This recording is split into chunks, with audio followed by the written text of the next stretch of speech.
All right, so it's Wednesday morning now at the RSA Conference 2024, and the next round of cyber CROs in a Cybertruck is taking place today. Right now, we have two sales leaders in the Cybertruck. We've got Bryan McCreedy, who is the VP of Sales at Anonyme Labs, and we have Chris Sheehan, who is the Director of Sales at Armorcode. Gentlemen, welcome to the Cybertruck. Yeah, thanks for having us. This is great. So this is it's quite the experience. I'll tell you from yesterday. We're going to get pointed at. We're going to get pictures taken. Hopefully, we got the finger from someone yesterday as well. I don't know quite why such a reaction is so bad to just simple car, but there we go. But it's going to be a fun drive. So Bryan, let me ask you: when was your first RSA conference, and what was it like? Oh man, that's probably close to 10 years ago now. And it was pretty overwhelming. I think this is all, we talked pre and post pandemic, definitely pre-pandemic. So, just incredible, went to the show, have, had meetings from morning, noon and night, and then, walked the floor as well.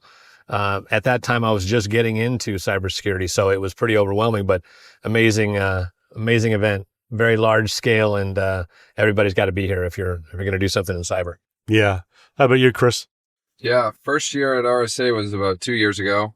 I was a young SDR at the time. Finally got my boots wet, got a little confidence at the show, and walked out of there with some meetings, which led to a promotion. And here we are today, finally out of the SDR train. So thanks to RSA for that. So the trick is you come to RSA and you leave with a promotion. That has got to be on the branding or the strap line for the conference, right? About why it's worthwhile coming here. Philosophical question for you: RSA or Black Hat? I'm gonna go Black Hat. Oh, why is that? And here's why. The venue and the setup there, I think, is less. It seems to be in Vegas a little bit less about the actual, let's say, expo floor and show, and more about the interaction inside and around Vegas. They've got, there's that kind of funnel into the event and out of the event, and I think there's a little more meeting place intimacy there than there is in San Francisco. San Francisco is awesome. There's so many other, I'll call it distractions or attractions nearby. So Black Hat for me. Yeah, it's interesting. I've been to the RSA for many years, but Black Hat last year for the first time, and it was something about most of it being in the same hotel. Whereas around here, we're all in the same area, but there's 10 hotels with multiple suites and meeting rooms and little mini conferences going on all around it. It's like, the RSA conference itself is the attraction, but the real show is all around, it seems. Right. Chris, I'm going to ask you an interesting question because you recently were in the SDR world. What do you think that pipeline generation is going to be like in a couple of years' time? What's going to be the shape of it? What's going to be working, and what's going to be not working then? Yeah, I think a lot of it's going to have to come from the marketing side of the house. I think, organizations are going to have to build brands, not demand gen pipelines and stuff of that nature. I think a lot of it's going to come from thought leadership, sharing ideas, connecting leaders together. That's how at least I was successful for the most part as an SDR. I also think that, SDRs need to move away from the marketing function and really need to get strategic in some of these in their outreach, because if they're just another marketer, I can hire an AI to go and send mass emails. I need somebody to make cold calls. I need somebody to make custom messages on LinkedIn. So I think the future really is in the brand of the company and connecting thought leadership together with, all these different practitioners, and then leaving it to the SDRs to make those cold calls and, send those LinkedIn messages, because I can hire AI to do the email part. Yeah, it feels like there's maybe a little bit too many SDRs or even teams that have decided that cold calling is not the thing, and they become more messaging people. And, your point is, look, I can get other ways to do that right now, right? Yeah, you're exactly right. It's really tough when you have people saying, cold calling is dead, because email is definitely dead. You're going right to the spam. I promise you that. So, we need more people cold calling. We need more people sending messages on LinkedIn. That's what's hot right now. I actually don't know what it'll be in the future, but there's a little nugget for you. If you're not sending messages on LinkedIn, then you're not doing BDR right. I try. Chris, I love hearing that from you a couple of years later, because the fact is, I not only agree with it, I just think the idea that you can get a 1 to 5% hit rate on outgoing email and some of the, what I'll call sequences. Everyone hates to be in sequences, by the way. If you're out on the other end of that message, it's just not going to work in the future. I just don't think that's where it's at. Some people like to be approached by email, but the low percentage of that versus what could be a negative reaction to an email, or not spam, but a sequence or what have you, it's changing the game. I've been a huge LinkedIn kind of homer and fan for a while. Chris, I love hearing that from you too, because I just don't think people are doing it the right way right now. And I think there's a transition happening. Well, that's good. I feel like there's some sort of transition needs to happen. Otherwise, the SDR function as it stands might be in jeopardy. Yeah. But I think there's a role for all these people. It's just, as you say, Chris, exactly what is it? What's the focus? It's certainly what it isn't going to be what it was 2-3 years ago.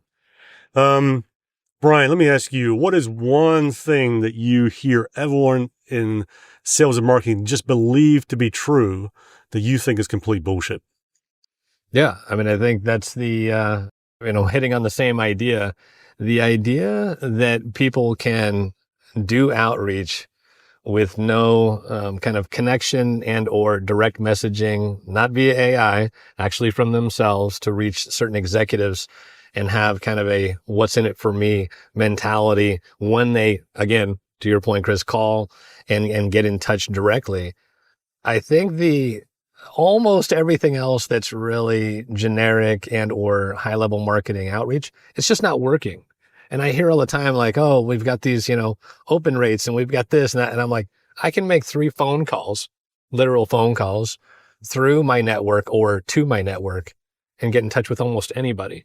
And I just think that's where the future ends up always being. Yes, it takes some time to develop, but man, it's a direct line to getting and connecting with customers who have needs and challenges. So those that believe you in a nicest possible way, you want those that believe that cold calls dead to continue believing that, to enable you and your team to get more airtime with those that actually take calls. I think that's an incredible way to put it, Andrew. But I will tell you this. We've all heard cold calling is dead, and then, long live cold calling, right? It just comes back again and again. I think it's only one thing, one kind of tool in the arsenal. That's really all it is. I'm sure I'll give Chris this one too, but an outreach on LinkedIn that's actually specific and to them, not just kind of a long, paragraph or something like that that's pitching the company, not pitching directly to them, follow up with a cold call, warm call, if you want to call it that. And the results are drastically different. What do you say that, Chris? To what Bryan said, or what does everybody agree with? That's not true. Okay. No, I definitely agree. I mean, that's what you need to do. That's where you need to be spending your time. And if other people aren't doing it, it only benefits you more. So less people cold calling, sending messages, doing their job, the better for me. Bryan, in your role right now, do you want your team, would you prefer for your team to have more leads and opportunities at a lower deal size, or fewer opportunities and leads at a higher deal size? Well, I'm going to go with both, right? And, you can't do that. But I'll tell you why. So larger deals tend to take, a little more effort, et cetera. I'd much rather see a pipeline full of what I'll call real deals. What I don't want my team or anybody else at the company doing is spending an inordinate amount of time on what I'll call really, really lightweight leads. And so getting into large deals does sound great, but you have to have a mix. You have to have fast moving deals as well, and small deals. And those tend to move faster by nature. All right. And Chris, let me ask you a philosophical question. So let's say that, one of your junior team members comes to you and says, I've been doing cybersecurity sales now for a couple of years and I'm getting going and all the rest of it. I just want to get better. And let's say they got a day a week to invest in themselves to get better. Do you think they're better placed to spend that day learning a lot more about their product and the problems it solves and how it works and all the rest of it? Or are they better placed spending that day a week learning about their prospects, the personas, their fears and frustrations, their hopes and dreams and things like that? I'd say do both of them. You know why? Because they do cross over there. I I would say focus on my product. I believe that is it an SDR here or is it a sales rep? Sales rep. It's a sales rep. Okay. So people buy from people that are smart, that understand their product. I sell a very technical product. So I like to understand it. I like to understand how it works so I can help them, fix a problem they have during a POC, during a demo, show them how to do this. And I think it builds a lot of rapport with them. And you really gain that trust from them when you can show them that, hey, I'm not just a sales rep. I also understand the product. I understand what you're looking for. And here's how we can help you do it. So I definitely say focus on that product because that's what you sell. Very good. Very good. Bryan, back to you.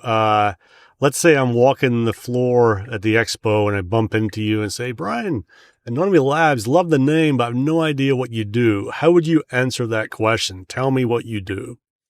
Yeah, so we're at Anonyme Labs, we're disrupting what I would call traditional identity, security, and privacy. So what we're doing is we're putting the power of controlling your PII and your identity that you've never had before and keeping it from the aggregators and the sellers of your personal information. We can do that at a corporate level as well for enterprise.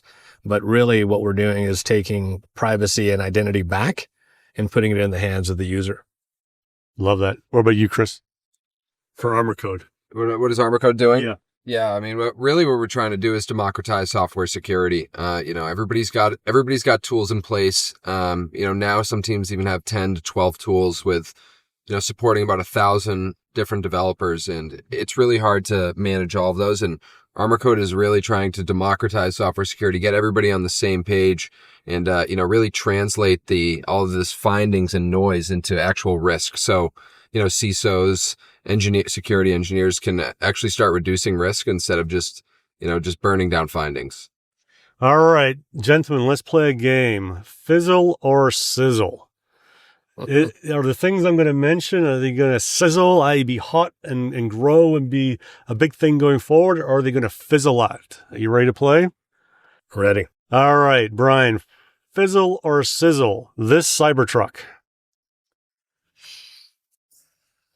It's a fizzle for me. Okay. Never been a fan of the look. I've read now enough good things, but I've also read probably 3 or 4 times as many negative things about performance, what it's really made for, etc. It's a polarizing design. I mean, I can't say that I don't like looking at it, but I don't know that I would buy one. So, that's not the only indicator, but I would go with fizzle, flash in the pan. It's great. Maybe it gets a new life as a little more modern, kind of version, but yeah, fizzle for me. Okay. How about you, Chris? Yeah, I'm gonna say fizzle as well. The brand itself, when I think of a Tesla Cybertruck, I think of, young, rich influencers just disrespecting it, shooting it, hitting it. So sorry, Elon, but they just built that brand for you. And that's what I see that's what I think when I see a Cybertruck. Very good. Next one, fizzle or sizzle, Bryan? The Palo Alto play to be the platform company for cybersecurity. That is a tough one. I'm going to go with, only because I know so many executives over at Palo Alto and how smart they are and what they've done thus far, not only on software and hardware play. I'm going to go with sizzle. I think that people want to buy less and less products. They don't mind platforms, but they love going with one company. I don't necessarily agree with it, but I'm going to still go with sizzle. They're a very powerful and smart company. Are you trying to do a partnership with them? Yes. Well, of course. Did I not mention that up front? How about you, Chris? Fizzle to the day I die. I don't see them acquiring Sneaks, CrowdStrikes, Armorcodes. They got some heavy hitters in the space that are going to come for them. Just know, Palo Alto, Armorcode's coming for you. Fighting talk there. I love it. Get some controversy going. There you go.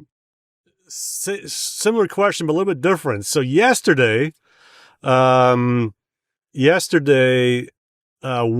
announced a $1 billion round of hard cash at a $12 billion valuation. In 5 years' time, who is going to be the bigger company by valuation, Palo Alto or Wiz? Bryan. Well, based on my last answer, I got to go with Palo Alto. But I will tell you, taking on $1 billion at a $12 billion dollar valuation is just, it's wildly impressive, right?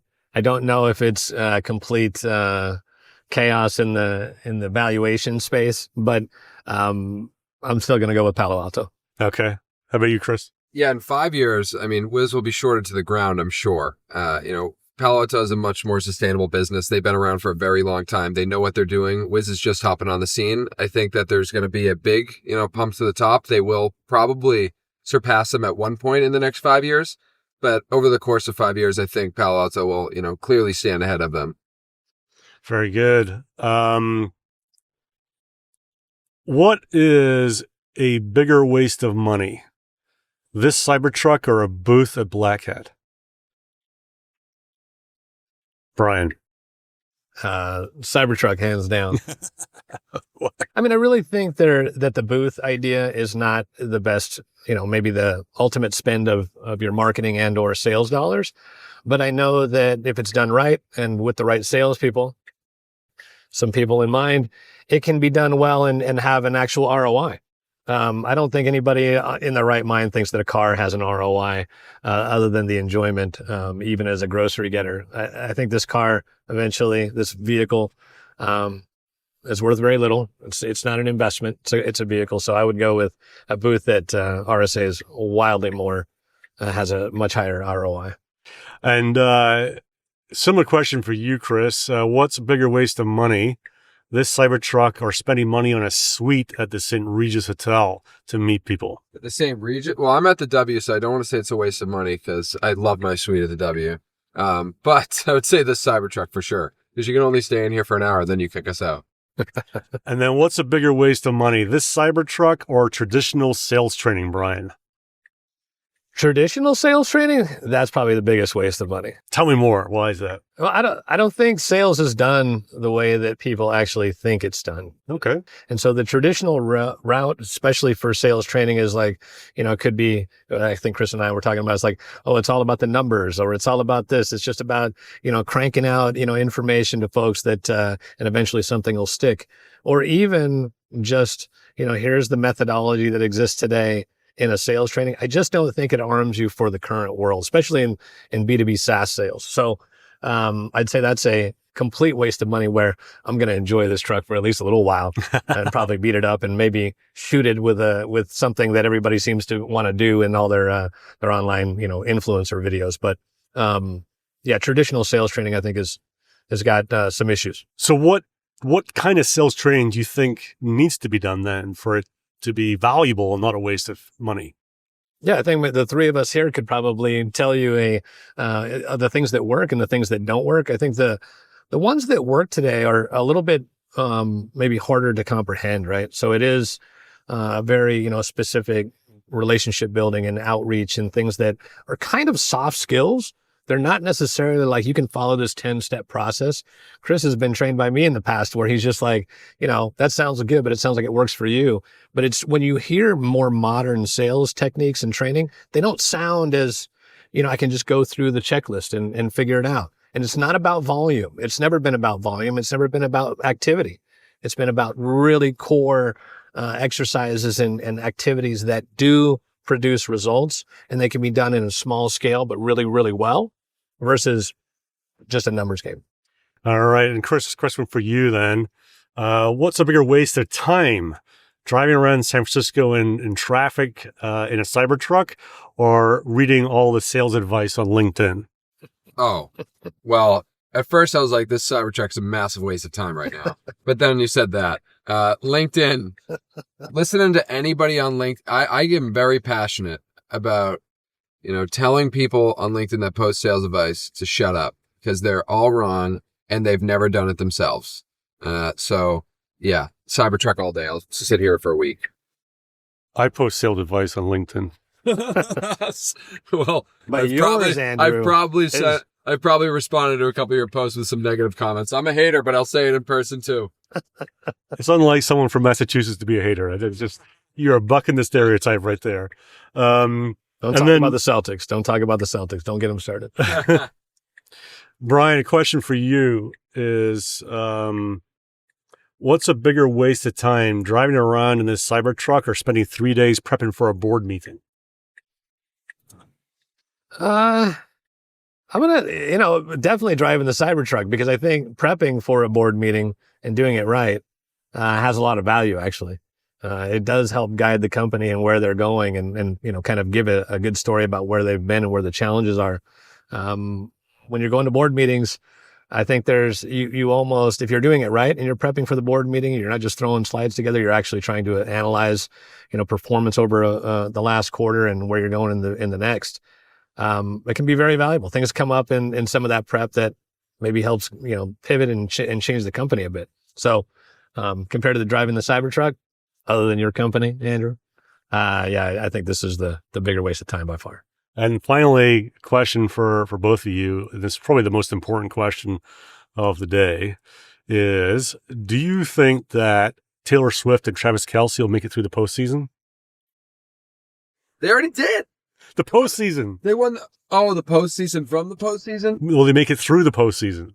Oh, you mean the offseason? Off the offseason. Yeah, they've made it. They won the Super Bowl. They made it. They made it through the postseason really well. Absolutely not. No. She's already writing her next song about Travis Kelce and how he broke her heart. They are as good as gone. That might be the song name too. Brian? My answer is literally just who cares? Chris does.